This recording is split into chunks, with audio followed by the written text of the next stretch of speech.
Welcome on in to the 2023 Atlanta Falcons funeral because this is a season ender. You lose to the Panthers 9-7. You have to win out to even have a chance to make the playoffs. And who's to say that Atlanta can beat their next three opponents when they couldn't take down the one-win Carolina Panthers? So sue me for not being very optimistic about Falcons postseason hopes this year. But we're going to run through some hot seat talk, some trade conversations, and some quarterback controversy because head coach Arthur Smith spoke to the media today, and he said he has not made a decision yet between Desmond Ridder or Taylor Heinicke at quarterback against Indianapolis this upcoming Sunday. And if you guys remember, back when Arthur Smith made the switch to Taylor Heinicke, I said, hey, probably should have a better idea going into the season who your best quarterback is. But it's not unique to Arthur Smith to make a change at the quarterback position midway through the year. So I'm not too upset about that. But I did say back then, whatever decision you make, stick with it. Because if this turns into a college football circus of snip, snap, snip, snap, snip, snap, going from Ridder, Heinicke, what are we doing here? Are we just guessing? No, you're the head coach. You have to know who the best quarterback is to help you win football games. And maybe it's not Ridder, maybe it's Heinicke, maybe it's not Heinicke. But when you're the head coach, you have to know that. I mean, that is your job. That's the most important part of your job. Usually, it's a relatively easy decision for coaches to know who the best quarterback is. But in this case, sure, Desmond Ridder has made life very difficult for Arthur Smith. The turnovers are just mind-boggling because it's not like Desmond Ridder is a bad football player. Like, he makes really nice throws. That's kind of the crazy thing is, right? He makes good downfield passes. But for whatever reason, the moment he walks into the red zone, he's like, here it is. We're going to hand it over, right? He's got 16 turnovers this year. 5 of them have come into the red zone. A third of the time the Falcons are in the red zone, they just hand it on over. It's not even they. It is Desmond Ridder. So before we talk about the head coaching rumors, if you will, pick a quarterback. Desmond Ridder, Taylor Heinicke, or I'll even have door number 3. I don't care. And honestly, I can't be too mad at you because let's just kind of beat around the bush here. Well, let's not beat around the bush here. Neither of these guys are going to be your starting quarterback in 2024. I think we can all agree on that. Now, if you are a sicko who's still wondering, could the Falcons make the playoffs? Yes, they are 6-8. They're actually just a game behind the wild card, which is a two-way tie between the Vikings and the Saints. They're still only a game behind the Bucs for the NFC South title. But you look at Atlanta's remaining schedule. They have the 8-6 Colts coming to town this week. That's not going to be an easy test. They go to Chicago in December. The Bears just came off a bit of a heartbreaking loss, but they've been a better team the last month than the first month of the season. And then you round out the year in New Orleans, a place that you don't have a ton of success in for the last decade or so. So you can look at all 3 of these games and maybe you can try and carve a path for them winning out. But even if they do win out, 9 wins is not going to guarantee you a playoff spot. The New York Times, they have playoff odds and calculator. They said the Falcons' wild card odds is down to 7%. Division odds, 5%. If they win out, 76%. And if Atlanta goes 2-1 over the next 3 games, it's very dependent on who they beat and who they lose in that stretch, but it's give or take around 22%.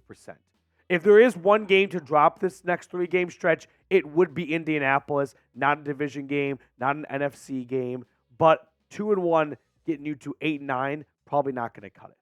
So with that being said, let's talk about Arthur Smith because he is facing a 3rd straight losing season right now, sitting at 6-8.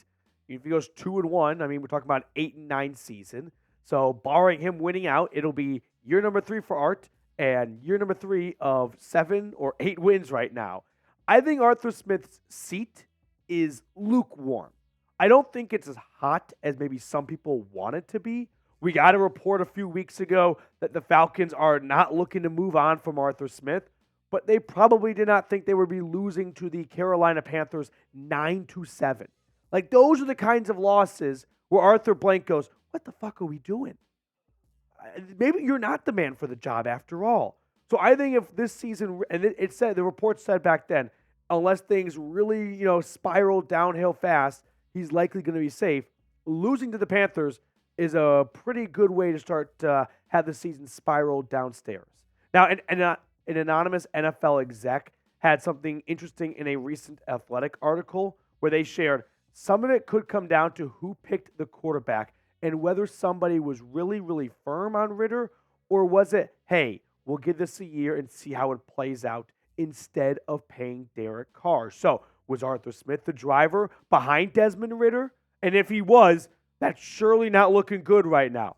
Or is that one where Terry Fontenot takes the L? But regardless, I want to get your opinion. Should the Falcons bring back Arthur Smith? Give me a Y for yes or an N for no. This is the pinned comment, so scroll on down and give me your answer. Here's my greatest fear right now after Snakes in Life.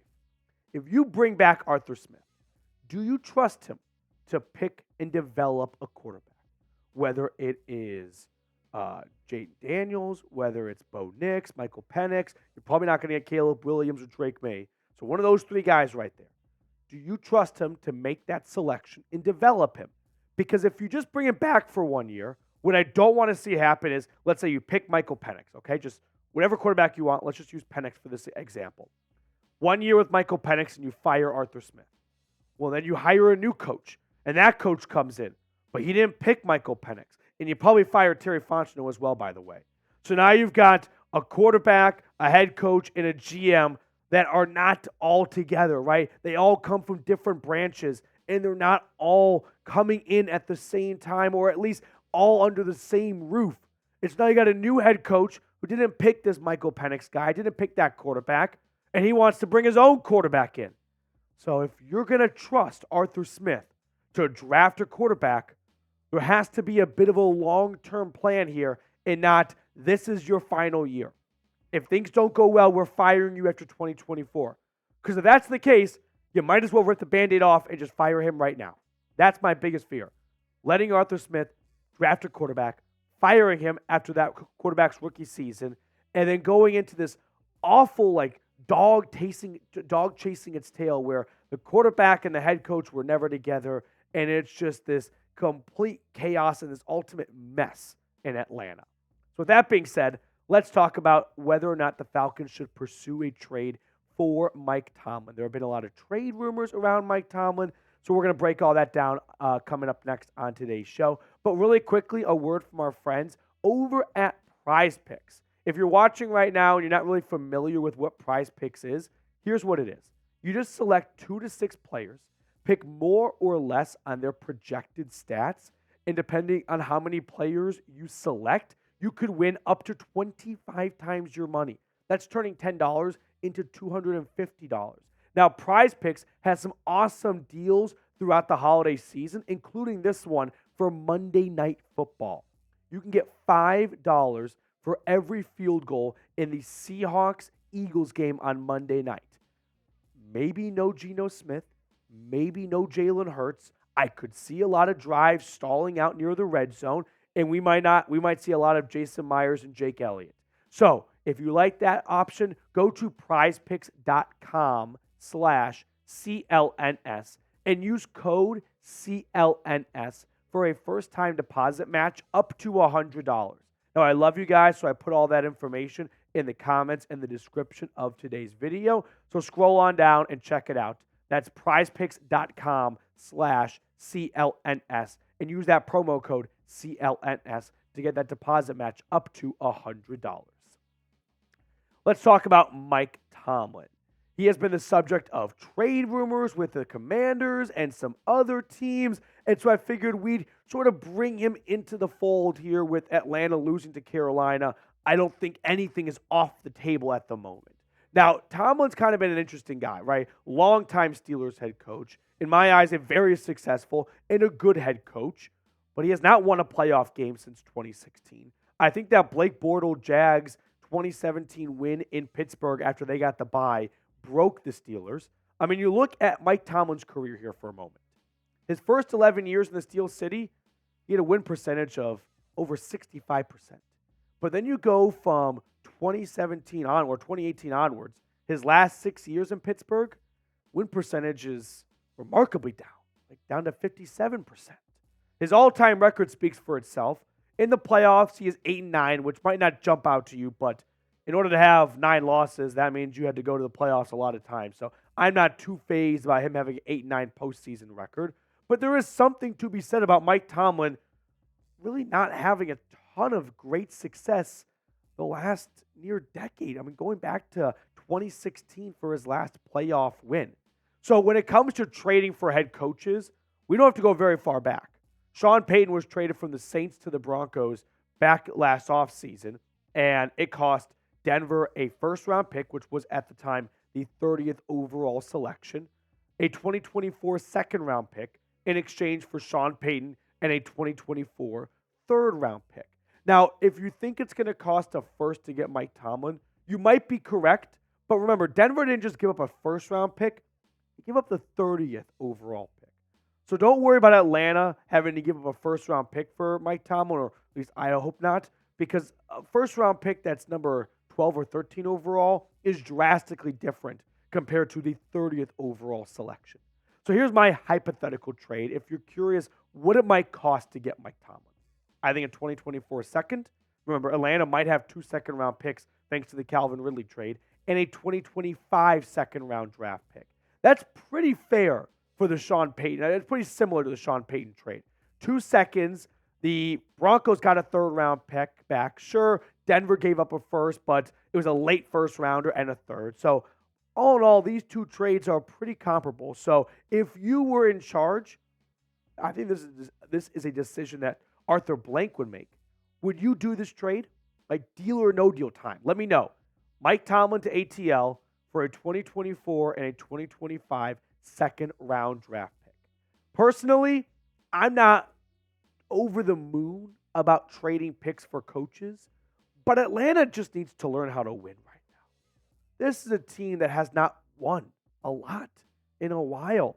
They are facing their longest postseason drought since the late 80s. I mean, this team in this city is starting to lose sight of a Falcons team that sure hasn't had a ton of historical success, but right now, like Atlanta United is a more popular team in the Benz than the Atlanta Falcons are. So getting Mike Tomlin to Atlanta, I don't know if you're going to get a Super Bowl out of it, but you're going to get more success. You're going to get back to the 500 being the floor. And if Mike Tomlin can come in here and at least serve as a complete culture change and installing winning, sure, he might not be the guy that gets Atlanta to the top of the mountain and gets them back to the Super Bowl, but he might be a guy that gets them on a good path, right? And if that's all it costs is 2 second-round picks, I'd be interested. Now, if it costs you a first-round pick, especially the Falcons' first-round pick, which is trending to be somewhere between picks 8 to 13 or 14 at this given rate, I'm not interested in that, right? I'm not interested in giving up a top 10 pick for Mike Tomlin. No way, Jose. But Mike Tomlin, and you give up 2 second-round picks, he comes in here. He's had great defenses in Pittsburgh. He knows how to coach a defense. And he gets an offense that's got Bijan Robinson, Drake London, Kyle Pitts. Just needs a good quarterback. And he has done a lot of really good things in Pittsburgh with below-average quarterback play. He might be the perfect man for the job. So let me know your thoughts down below. Make sure to subscribe to the channel, by the way, if you have not already. We're going to keep you in the loop all off-season long because guess what? The off-season, it's here.